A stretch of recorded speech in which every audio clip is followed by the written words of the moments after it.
할렐루야. 오늘도 하나님의 말씀이 들려질 뿐만 아니라 그 말씀대로 살아내는 저와 여러분 되시기를 주의 이름으로 축복합니다. 여러분, 우리가 선지서를 보고 있는데요, 지난 주일날은 호세아서를 통하여서 하나님을 아는 것이 회복의 시작이다 라는 말씀으로 우리가 함께 말씀을 나누었습니다. 오늘은 요엘서를 함께 보기를 원하는데요, 이 요엘서를 통해서 하나님의 임재가 어떤 회복의 메시지로 우리에게 다가오는지 그런 은혜를 나누기를 원합니다. 여러분, 예전에 사람들은 지구가 중심이고 또 그 지구를 중심으로 태양이 돈다라고 생각을 하고 그렇게 말을 했습니다. 근데 지구가 이제 중심이 아니라 지구가 태양을 돌고 있다라는 사실을 알게 되고 아주 큰 충격을 받았죠.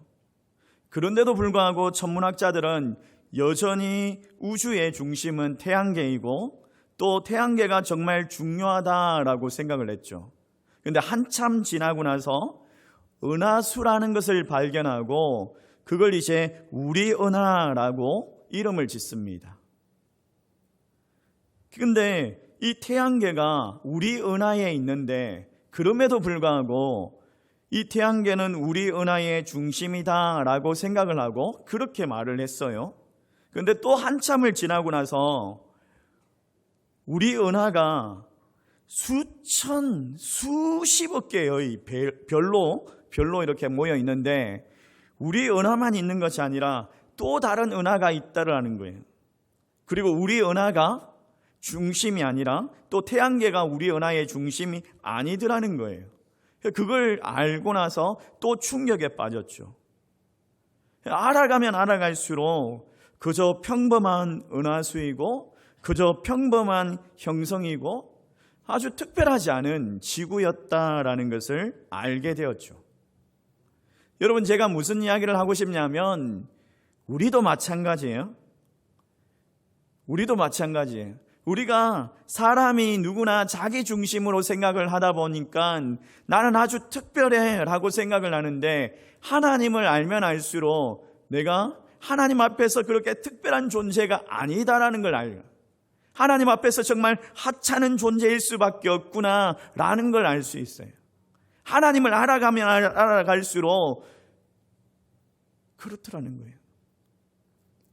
그래서 우리에게도요, 코페르니쿠스적인 이런 생각의 전환이 필요합니다. 지구가 중심이다, 태양이 돈다, 이게 아니라 태양이 중심이 되고 지구가 도는 것처럼 내 중심이 아니라 하나님 중심으로의 우리의 삶의 그 생각 전환이 분명히 필요합니다. 많은 사람들이 내 중심으로 하나님을 바라보다 보니까 하나님에 대한 오해들을 해요. 그래서 많은 사람들이 이런 질문을 하죠. 왜 하나님은 선악과를 만드셔서 사람들에게 죄를 짓게 하셨느냐? 이게 내 중심에서 나오는 생각이니까 그런 오해를 하는 거예요. 왜 하나님은 아브라함에게 이삭을 바치라고 할까? 그런 의문을 가질 수는 있습니다.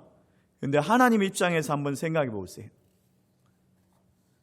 여러분, 내 중심에서 성경을 보다 보니까 하나님의 말씀의 진면목을 보지 못할 때가 참 많아요. J.D. 그리어 목사님이 쓴 하나님을 하나님 되게 라는 책이 있습니다. 이 책에 이런 이야기가 있어요. 대부분의 그리스도인은 하나님을 거부하지 않았다. 단지 하나님을 축소했을 뿐이다. 그리고 이 책 상단에 소제목으로 이렇게 되어 있죠. 저 위에 작은 글씨로 골라 믿던 신앙을 떠나 진짜 하나님께 다가서기. 우리가 하나님을 믿는데 부분적으로 우리가 이해할 수 있는 것만 골라서 믿더라는 거예요. 이 책에 미국의 유명한 방송인이었던 오프라 윈프리가 또 영화 배웠던 그 브래드 피트가 하나님을 떠난 이유에 대해서 이야기를 합니다.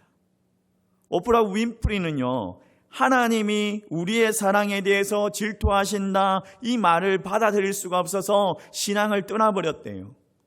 또 브래드 피트는 하나님께서 너는 내가 최고라고 말해야 돼, 하나님 앞에만 영광을 돌려야 돼, 이 말을 받아들일 수가 없어서 신앙을 떠나버렸대요. 여러분, 모든 일이 하나님의 계획 안에 있습니다, 이런 말들을 받아들일 수가 없어가지고, 하나님, 왜 하나님은 당신 중심입니까? 하나님 너무도 자기 중심적이지 않습니까? 이러면서 우리가 하나님을 오해하고 신앙을 떠나버릴 때가 참 많죠. 여러분의 생각 안에 하나님을 가두지 않기를 원합니다. 오늘 설교가 되게 무거운 주제예요. 그래서 잠깐 재밌는 예화를 하나 하고 또 시작을 하도록 하겠습니다. 오늘 정말 심각한 이게 그래가지고 오늘 재밌는 예화인지 모르겠지만 또 하나 찾아달라고 해가지고 찾았는데, 탈무드에 이런 이야기가 있답니다. 이런 이야기가 어떤 이야기냐면, 이 강이 흐르고 있어요. 강이 흐르고 있는데 외나무 다리가 하나가 있는 거예요. 근데 이 외나무 다리가 너무 부실하고 허접한 거예요. 금방이라도 이게 막 사람이 올라가면 막 무너질 것 같아요. 그래가지고 한 사람이 이제 이 다리를 건너야지 자기가 원하는 그 목적지로 갈 수가 있는데, 야, 이거 큰일 난 거예요. 큰일 난 거예요. 이 길을 건너지 않으면, 이 외나무 다리를 건너지 않으면 갈 수가 없는 거예요. 그래서 걸음을 정말 조심스럽게 막 걸어갑니다. 걸어가면서 제일 처음에 이제 걷기 전에 이렇게 기도했어요. 하나님 앞에, 하나님, 이 다리를 무사히 건너게 하시면 제 전 재산을 하나님께 바쳐서 하나님의 사업을 위해서 쓰겠습니다. 이러면서 이제 기도를 하고 걸어갑니다. 조심스럽게 걸어가는데 다리 중간쯤 갔어요. 이제 절반쯤 가가지고 마음이 좀 바뀐 거예요. 전 재산은 좀 아까운데, 그러면서 후회가 되는 거예요. 그래서 하나님, 전 재산은 좀 많은 것 같아요. 하나님, 제가 그냥 한 푼도 없이 살아가는 거 원하지 않죠? 그래도 좀 있어야 되지 않겠습니까? 전 재산은 좀 많은 것 같고 절반만 바치겠습니다. 그래도 하나님 이해하시겠죠? 이러면서 이제 또 기도가 바뀌었습니다. 그 다리를 다 건너왔어요. 거의 다 건너왔어요. 이제 조금만 가면 돼요. 이제 끝났어요. 이제. 근데 이 사람이 또 마음이 바뀐 거예요. 하나님, 절반도 좀 심한 것 같습니다. 이거 절반도 좀 심한 것 같은데, 이제 뭐 특별히 다리가 그렇게 위험하지 않았던 것 같아요. 하나님, 이게 부실하게 보여도 위험하지 않았던 것 같아요. 그러니까 하나님, 딱 잘라가지고 그냥 딱 한 5만 원만 헌금하겠습니다. 그래도 이해하십시오. 이러면서 이제 딱 건너가려고 하니까 다리가 막 흔들리고 부시식 소리가 나는 거예요. 다급해져가지고 뭐라고 기도했냐면, 하나님, 맨 마지막에 찌끄린 말은 농담입니다. 농담. 그걸 진실로 받아들이면 안 됩니다. 이러면서. 무슨 이야기를 하냐면, 이 예가 자기 중심적으로 살아가는 단적인 예를 이야기하고 있죠. 많은 사람들이 자기 중심적으로 하나님을 바라보고 있어요. 자기 생각에 하나님을 가둡니다. 여러분, 지구가요, 태양을 돌잖아요. 지구가 태양의 중력 안에 잡혀 있어야지 그 지구가 무너지지 않습니다. 그 지구가 무너지지 않아요. 그와 같이 하나님의 계획 안에 있어야지 우리의 삶이 무너지지 않는 거예요. 아멘이십니까? 오늘 요엘서는 참 특별하고 어려운 난해한 이야기를 함께 나눌 건데요, 잘 따라와 주셨으면 좋겠어요. 이 요엘서는 다른 선지서와는 다르게 당시의 왕이 누구인지를 말하지 않습니다. 그래서 요엘서가 언제 쓰여졌는지를 알 수가 없어요. 가장 유력한 이야기로는 이 요엘서가 바벨론 포로에서 돌아온 후에 에스라, 느헤미야 시대로 그렇게 추정을 하고 있습니다. 그렇게 추정하는 근거가 있는데, 이 요엘서에는 예루살렘과 또 성전에 대한 언급은 있습니다. 근데 왕은 없는 것 같습니다. 그리고 이 요엘서는 이사야, 아모스, 스바냐, 나움, 오바다, 에스겔, 말라기, 또 심지어는 출애굽기까지 그 말씀들을 언급하고 인용하고 있어요. 그러니까 시대는 알 수가 없지만은 그때쯤이 아닌가, 느헤미야와 에스라 시대가 아닌가라고 그렇게 추정을 하는 거죠. 그런데 요엘서에서 시대를 알 수 없는 이유가 있어요. 그 당시 시대의 배경이 필요가 없다라는 거예요. 이 말씀에는 어느 시대나 이 말씀이 통용되는 그런 말씀이라는 거예요. 그러니까 어느 시대나 통용되는 말씀이 뭐냐? 그 말씀이 뭐냐? 요엘서에서 1장, 2장, 3장 매 장마다 나오는 단어가 있는데 이 단어예요. 여호와의 날. 따라해 볼까요? 여호와의 날. 이 여호와의 날이라는 단어가 이 요엘서에서 계속해서 강조하고 있습니다. 이 여호와의 날은 두 가지로 나눌 수가 있죠. 종말의 때. 그러니까 온 지구가 멸망하는 그런 날이 오지 않겠어요? 주님 오시는 그날, 아마 다시 오시는 재림, 그때가 여호와의 날이 될 수도 있습니다. 또 한편으로 여러분 개인에게도 여호와의 날이 있습니다. 여러분이 이제 죽어서 하나님 앞에 서게 되는 그날, 그 날이 여호와의 날이 되는 거죠. 요엘서에서는 이 여호와의 날을 집중하면서 과거에 일어났던 그 여호와의 날을 이야기합니다. 그러니까 과거에는 하나님께서 여호와의 날이다라고 이야기하면 유대인들은요 그렇게 생각합니다. 하나님께서 우리를 구원하시는 날, 하나님께서 이스라엘 백성들에게 승리를 주시는 날, 이스라엘 백성들의 그 대적들, 그 원수들을 물리치시는 날, 그런 날로 이스라엘 백성들, 유대인들은 그렇게 믿고 있었습니다. 그런데 요엘서는요 이 여호와의 날을 다르게 말하고 있습니다. 뭐라고 이야기하냐면 이스라엘에게 앞으로 다가올 미래의 심판이다 라고 말하고 있어요. 자, 15절 말씀, 1장 15절 그리고 2장 1절 말씀 우리 같이 한번 읽어볼까요? 같이 읽습니다. 시작. 슬프다 그날이여 여호와의 날이 가까웠나니 곧 멸망같이 전능자에게로부터 이르리로다. 시온에서 나팔을 불며 나의 거룩한 산에서 경고 소리를 질러 이 땅 주민들로 다 떨게 할지니 이는 여호와의 날이 이르게 됨이니라. 이제 임박하였으니. 왜 그러셨어요? 글자가 잘 안 보이셨나요? 자막이 안 나왔어요? 그러셨구나.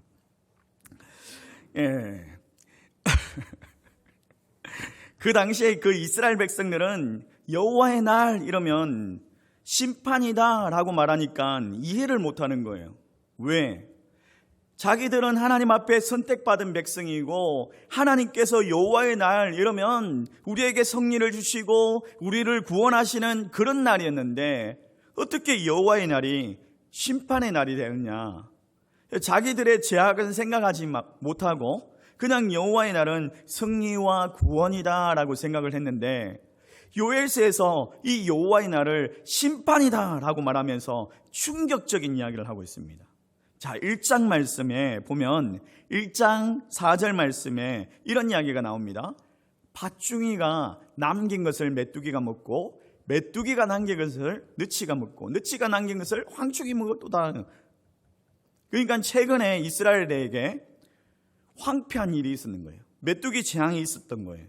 근데 이 메뚜기 재앙을 보면서 하나님이 주실 그 심판, 다가오는 심판을 바라보라는 거예요. 그런 메시지를 던지고 있는 거예요. 팥충이가 뭔지, 또 메뚜기가 뭔지, 느치, 항충이, 이게 뭔지 정확하게 잘 모르겠죠. 그 모든 이름이 다 메뚜기의 이름이다라고 생각하시면 됩니다. 세 가지의 설이 있어요. 팥충이, 메뚜기, 느치, 항충, 이게 각각 다른 곤충, 다른 종류의 메뚜기다라는 그런 이야기가 있고, 또 다른 이야기는 같은 메뚜기인데 다른 지역의 방언으로 쓰여졌기 때문에 이름이 좀 다를 뿐이다라고 말하는 이야기가 있고, 또 다른 이야기는 메뚜기의 성장 과정에 따라서 어린 메뚜기는 뭐 팥중이 뭐 이러면서 그렇게 이름이 달라졌다라고 말하는 분도 있습니다. 그런데 중요한 것은 이 메뚜기가 하나님의 심판의 도구로 사용되었다라는 거예요. 여러분, 메뚜기 하면 기억나시는 게 있죠? 뭐가 있습니까? 그렇죠.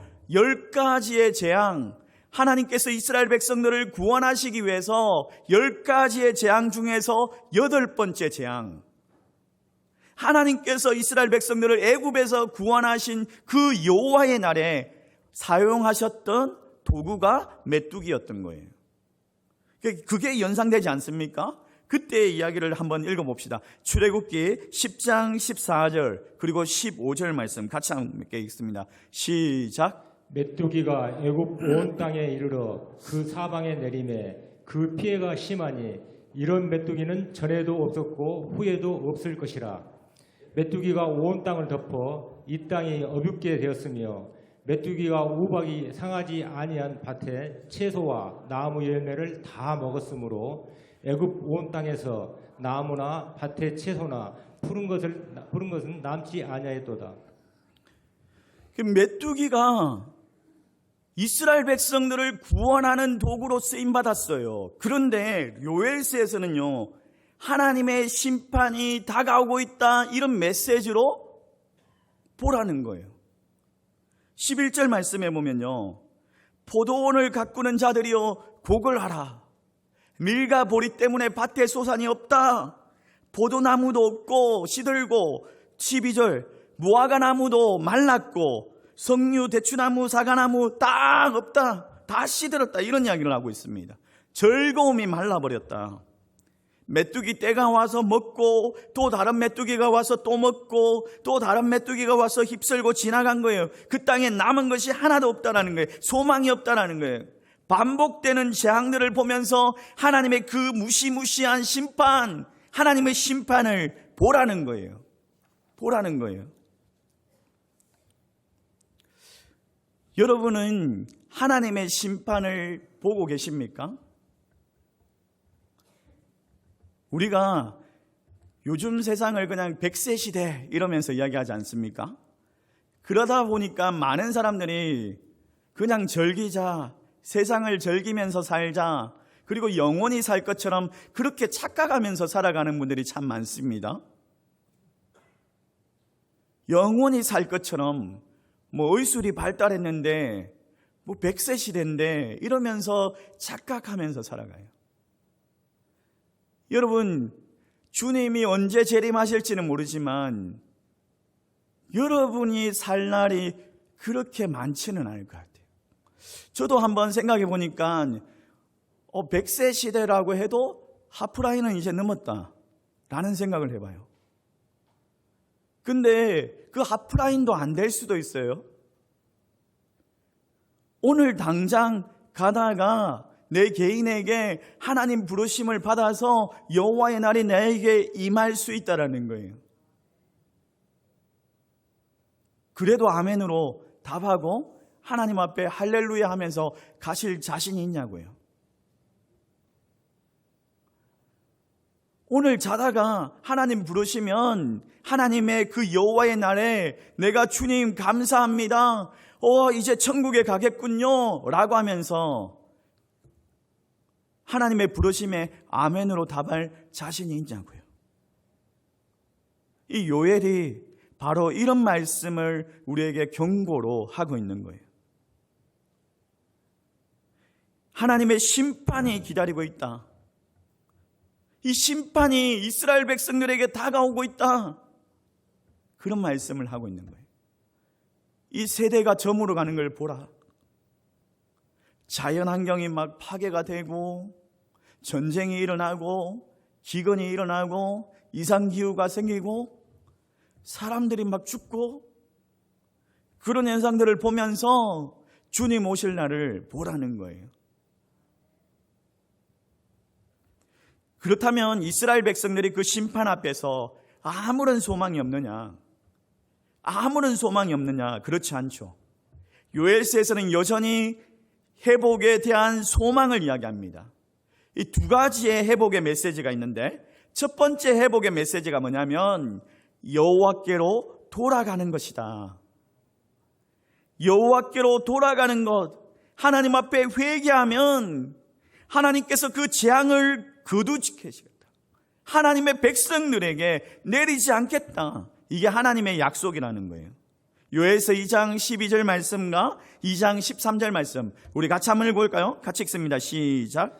여호와의 말씀에 너희는 이제라도 금식하고 울며 애통하고 마음을 다하여 내게로 돌아오라 하셨나니 너희는 옷을 찢지 말고 마음을 찢고 너희 하나님 여호와께로 돌아올지어다.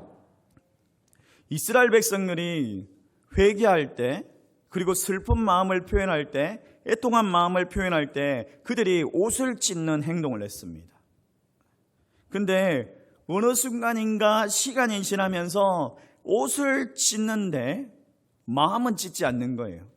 진정으로 회개하지 않는 거예요. 그래서 요엘 선지자가 오늘 말씀 가운데 형식적인 회개가 아니라 마음을 다해서 회개해라.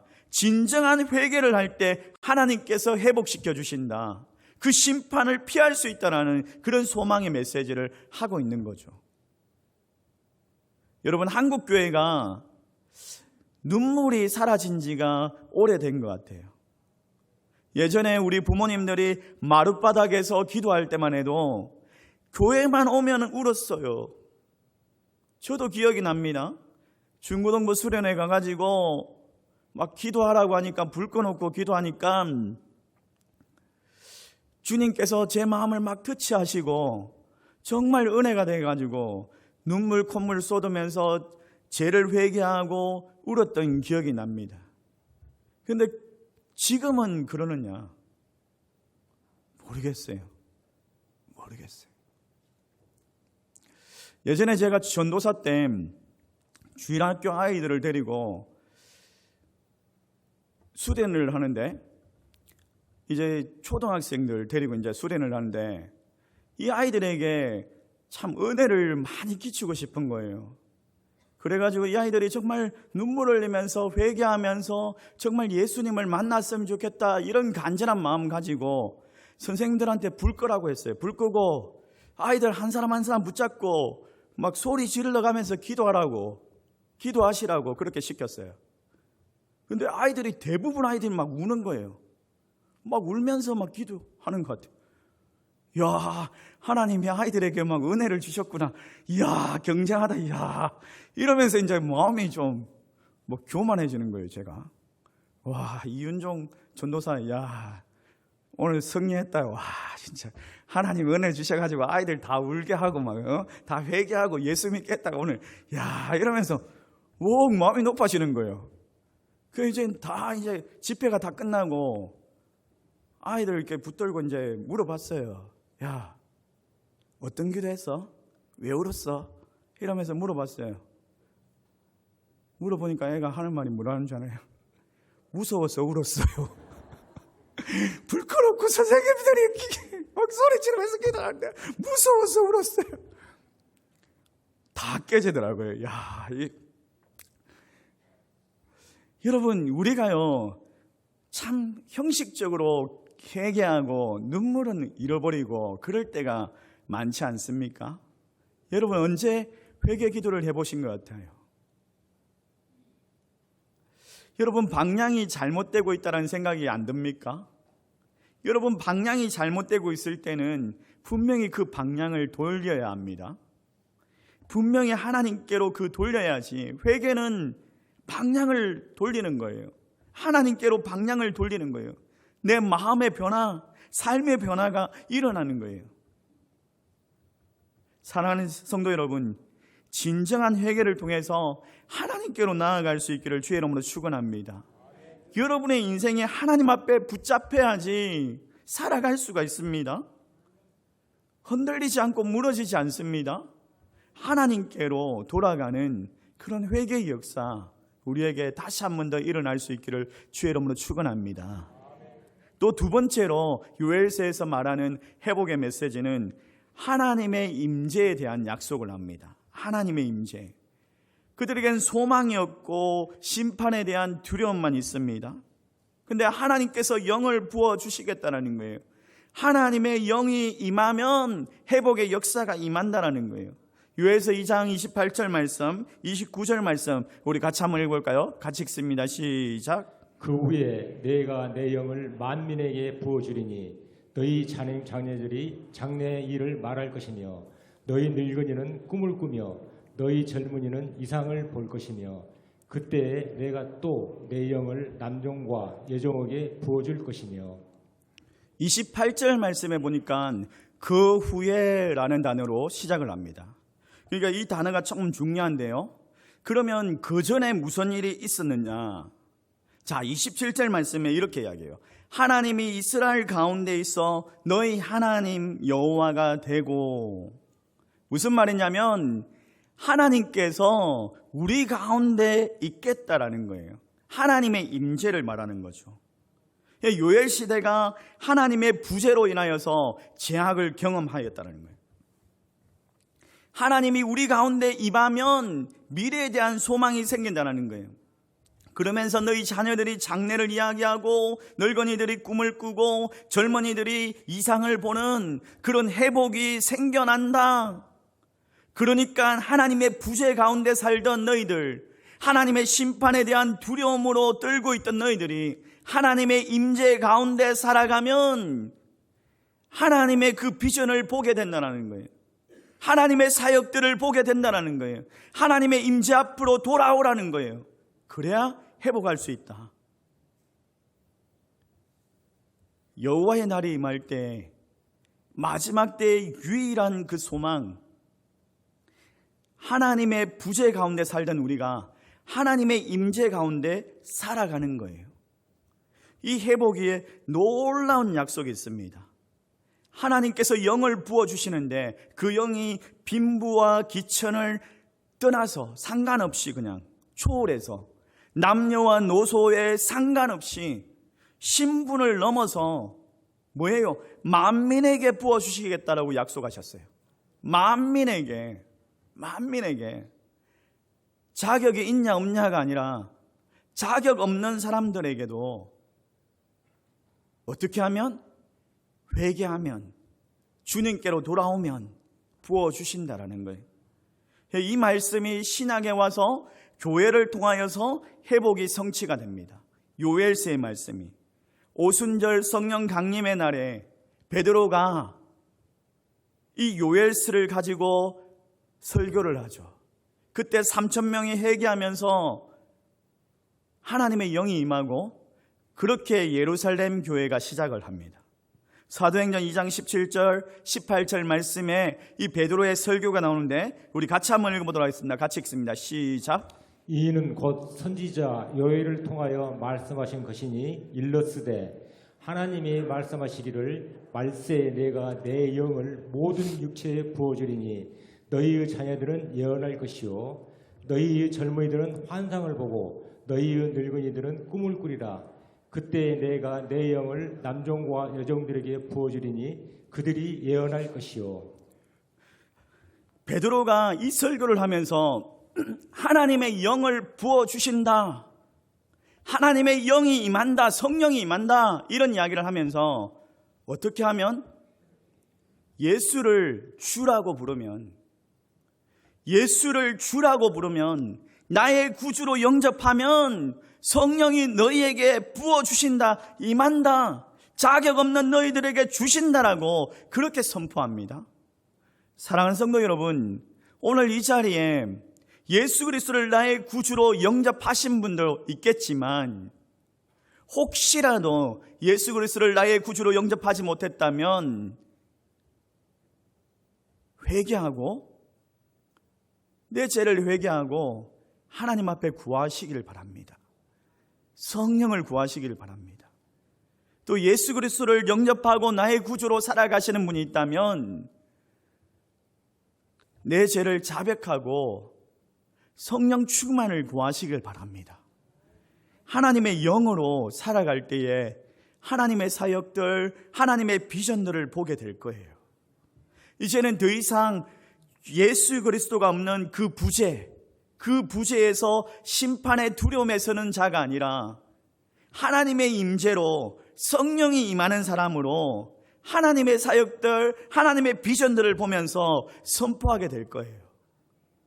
그리고 마지막 날이 되었을 때, 여호와의 날이 임하였을 때 나에게 이제 드디어 천국에 가게 되겠구나, 아픔과 고통이 없는 곳, 기쁨의 곳, 주님 어서 오시옵소서, 그렇게 주님을 맞이할 수 있을 겁니다. 또 한편으로는 아직까지 복음을 듣지 못한 가족들 때문에 안타까워하는 마음도 있겠죠. 그런 마음도 있겠죠. 그러나 기쁨으로 주님을 맞이할 거예요. 심판의 두려움이 아니라 기쁨으로. 여러분, 또 하나, 그 당시에 이스라엘 백성들은 예루살렘 성전에서만 예배를 드려야 되는 줄 알았어요. 예루살렘 성전에서만 예배를 드려야지 하나님께서 그들의 예배를 받으신다라고 생각을 했는데, 요에서 3장에서는 하나님의 영이 임할 때, 하나님의 임재가 임할 때 온 천지 창조가 회복되는 역사를 이야기합니다.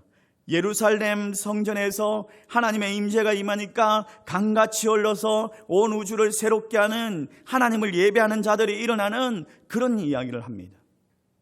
교회의 역사가 이걸 증명하고 있지 않습니까? 여러분, 예루살렘뿐만 아니라 오늘 이 자리에서도 우리가 하나님을 예배하고 있죠. 온 세계 가운데 하나님의 비전을 품고 예수 그리스도를 나의 구주로 영접한 사람들이, 주의 영이 임한 자들이 모여서 함께 예배드리죠. 온 열방 가운데 선교가 일어나고 있죠. 여러분, 차별 없이 하나님께서 부어주신 성령의 은혜, 이 성령의 충만을 우리 모두가 누릴 수 있기를 주의 이름으로 축원합니다. 하나님의 임재 가운데 살아갈 수 있기를 주님의 이름으로 축원합니다. 마지막 때가 되면 다 드러날 거예요. 하나님 앞에서 우리가 감추고 있는 것들 다 드러나게 될 겁니다. 우리가 의문을 가지고 있다는 것들 다 드러나게 될 겁니다. 여러분, 감추지 마세요. 감추고 싶은 것들이 너무 많죠. 그렇지 않습니까? 요즘 이제 감출 수 있는 시대가 끝났습니다. 예? 마스크를 이제 벗어야 돼요, 이제. 예? 여러분, 감추고 있던 그 모습들이 이제 다 드러날 거예요, 이제. 요즘에는 남자들도 화장하는 시대가 왔어요. 그렇죠. 저도 이제 조금 이렇게 바르고 올라왔습니다. 누가, 목사님 피부가 좋으시네 이러면, 부끄러워요. 피부가 별로 안 좋은데 감추고 온 거예요. 얼마 전에는 우리 중고등부 전도사님이 눈썹이 시커먼 거예요. 왜 그래? 왜 눈썹이 왜 이렇게 시커매? 뭐 했는지 아시죠? 눈썹 문신을 해가지고. 여자분들은 화장을 막 두껍게 하죠. 얼마나 감추었는지. 이 화장 딱 벗겨내면은 딴 사람. 마스크 벗으면은 누가 누군지를 모르겠어. 새로운 사람이 앉아 있고, 오늘도 보니까 이게 성가대에 새로운 분들이 많이 오셨어요. 오늘도. 기존에 앉아 계시던 분들은 다 어디 가셨는지. 예? 새로운 분들이 너무 많이 오셨네요. 이 감추었던 것들이 이제 다 드러날 거예요. 여호와의 날 되면. 우리가 이중적으로 살고 정말 예수 잘 믿는 척 그렇게 사는 것들 회개해야 됩니다. 여호와의 날이 오기 전에 하나님의 임재를 기대하면서, 하나님의 은혜를 기대하면서 감출 필요가 없어요. 하나님 앞에 회개하면 그는 미쁘시고 의로사 자백하는 자들이 그 죄를 사하여 주신다라고 말씀하셨습니다. 여러분 죄를 감추면 감출수록 그냥 진흙에서 놀다가 빠져 죽는 것밖에 안 돼요. 하나님 앞에 내 죄를 드러내고 십자가의 보혈로서 씻겨달라고, 그러면서 성령을 구하는, 그래서 하나님의 임재 가운데 살아가는 저와 여러분 되시기를 주의 이름으로 축원합니다. 그 임재가 여러분을 통하여서 하나님의 비전을 보게 될 것입니다. 우리 함께 말씀을 생각하면서